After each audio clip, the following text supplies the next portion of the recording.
What's up, everybody? Welcome back to another Pitching Ninja's Filthiest Pitches of the Day. I am Pitching Ninja, and I'm here with the awesome Will Leahey. What's happening, Will? Ninja, Giants and Cardinals played a game at Rickwood Field in Birmingham, Alabama yesterday, celebrating the Negro Leagues and consequently the life of one of the greatest American athletes, Willie Mays.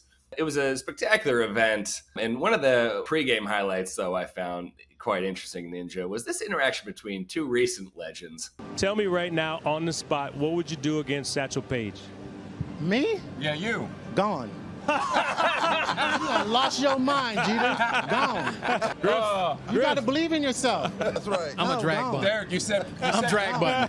Ninja, what do you make of Barry's answer here? I mean, Barry's telling his truth, without a doubt. Barry Bonds is a confident dude. There was one Sports Illustrated headline that said, I'm Barry Bonds and you're not. I actually love it. I did a video of Satchel Paige's retort, who is also a very confident guy. And, you know, arguably one of the greatest pitchers of all time. Satchel would have none of this, and they would definitely figure this out on the field. I love the comedic timing of it. That much cockiness is it's impressive, and I love it. And when you're a guy who put together the string of seasons he did, that's just easily the greatest hitting seasons of all time, juice or no juice, I loved it, Midge. I was all about it. I totally agree with you. Like, if he's, you know, he could do the humble thing, or he can do the Barry Bonds thing. And without a doubt, like, look at his stats. He walked 232 times one year and still hit 45, 46 home runs.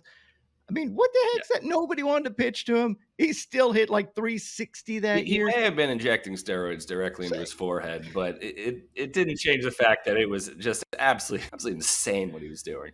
Yeah, I mean, give me a break. Like, pitchers were injecting steroids, other hitters were, and he was so far above everybody else that ever played the game. Like, I am not going to front. I am not going to sit here and say Satchel Paige easy. Like, I get it. But Satchel Paige is not going to lie down and say Barry Bonds would destroy me. It's also not going to happen. You know, I thought Bob Kendrick was one of the highlights of the whole broadcast, and we were lucky enough to sit down with Bob Kendrick for our last baseball dojo. And here's a snippet of us talking about Satchel Paige and his greatness. Satchel pitched over 2,600 games because he was pitching 2 or 3 innings almost every single day, right? Because he was the draw. Everybody wanted to see Satchel Paige pitch.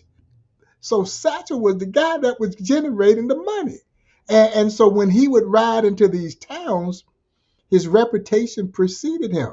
The entire towns would shut down to watch this man do his thing. I tell my guests, and I mean it sincerely, there will never be another Leroy Satchel Paige. As for the game itself, well, it wasn't all that exciting for me, at least as a pitching guy. Andre Palante had 5 Ks in 5 1/3 innings, giving up 5 runs as the Cards soared past the Giants 6-5. He had this fastball knuckle curve. He faced Keaton Wynn, but 2 Ks in 2 2/3 innings, giving up 5 runs. Definitely did not help his team win, but he did have this splitter. Now for the rest of the whip around the league, Ryan Nelson had 2 Ks in 7 innings, giving up 2 runs. He had this elevated fastball, which was enough for the D-backs to slither past the Nats 5-2.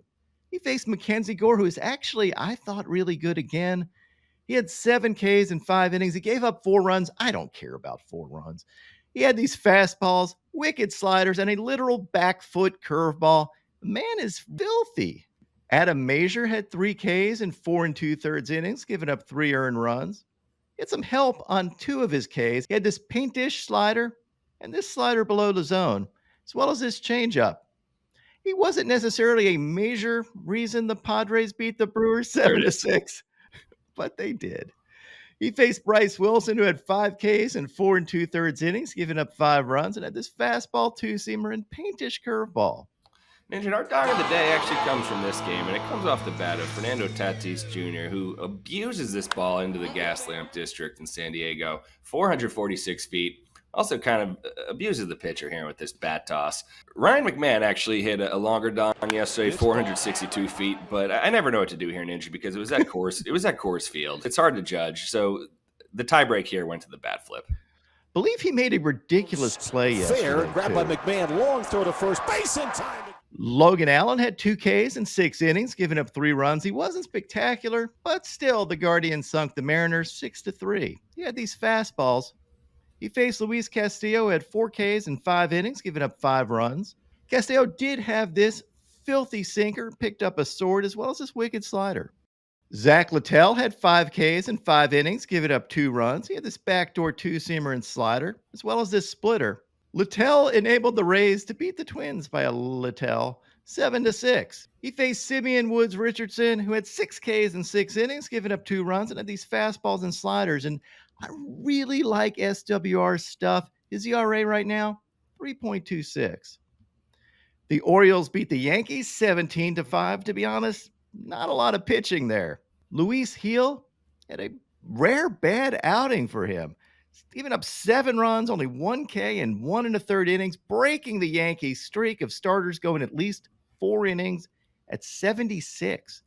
And it seemed the second inning, they were just on everything. This was like a hitting ninja highlight. Almost like he was tipping his pitches or something, missing his spots. I don't know, but Hill will be back. He is the king of the hill, after all. Actually, Cole Irvin wasn't much better. Gave up 5 runs. He did have this good slider. Spencer Arguetti had 2 Ks in 4 1/3 innings, giving up 3 runs. Hey, Will, what do pirates eat for dinner? Arguetti. That's good. Who's the pirate who went to jail for sex crimes against children? R. Kelly. I thought you were going to say Felipe Rivero or Felipe Vasquez. I thought it's way too soon to bring up that dude. That dude will never be allowed back in baseball. Arguetti had 2 Ks in 4 1/3 innings, giving up 3 runs. He had his back foot curveball was nasty. And he was definitely part of the reason the Astros beat the White Sox 5-3. The other reason the Astros beat the White Sox 5-3, Will, is because the White Sox suck. Arguetti faced Chris the Snake Flexen, who had 6 Ks in 6 innings, giving up 1 run, and definitely was not the reason the White Sox lost. He had this slider, an awesome hammer, a really good curveball, too. No diddy. Luis Robert also dropped this ball, doing a very White Sox thing. I believe this ball had a 104% catch probability. I just made that up. You don't like it? Sue me. Seth Lugo had 8 Ks in 6 2/3 innings, giving up 2 runs. He had this elevated fastball and this back foot slider, as well as this curveball with 3,423 RPMs for a sword. I also love Lugo's mechanics. I was watching him yesterday and said, who does he remind me of? You gonna pump it up. Reminds me of Pump that shit up. The GOAT Murphy. They're nearly identical, but honestly, nobody tops the GOAT. You gonna pump it up. Pump that shit up. Lugo helped the Royals power past the A's 3-2. He faced Mitch Spence, who had 7 Ks in 6 innings, giving up 2 runs, and had these cutters and slider. Probably my filthiest pitcher of the day, or at least my best pitcher of the day yesterday, was Gavin Stone. Gavin Stone had 7 Ks in 5 2/3 innings, giving up only 2 runs at Coors Field, which is like giving up -3 runs at Coors Field. Like the Dodgers could have won if they scored nothing. Stone had this slider, these changeups, picked up a sword, and I did a couple of overlays to show how filthy Stone's fastball and changeup combo is and why he is so tough to hit against. Here's an overlay of a low fastball and a changeup in the dirt that gets a swing and miss. And then here's an elevated fastball and a changeup. You see how well he tunnels these things and how well he repeats his mechanics. Gavin Stone has been a stud lately.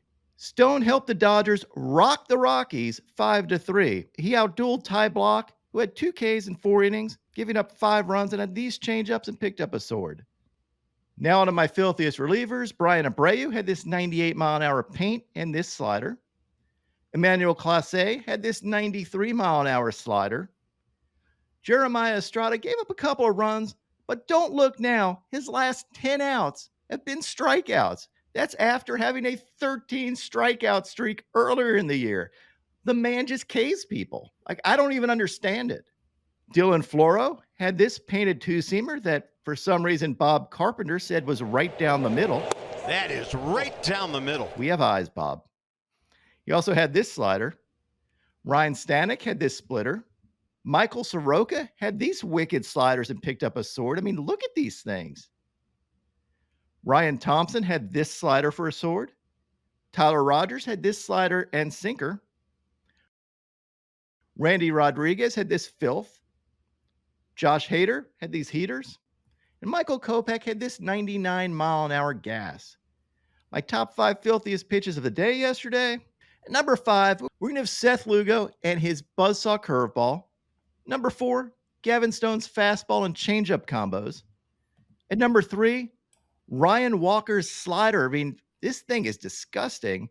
And you can see from this front view how his crossfire mechanics would mess you up as a hitter. And number 2, Ryan Helsley and these 6 sliders. And at number 1, Evan Phillips and these frisbee sweepers. And now, my pitching ninja moment of zen. I think we have a new euphemism for getting racked. We'll hit him on the ankle. I mean, he went down in a heat. Now, ankle is one thing, Mike. Not sure where your ankle is. At least it didn't hit him on the ankle.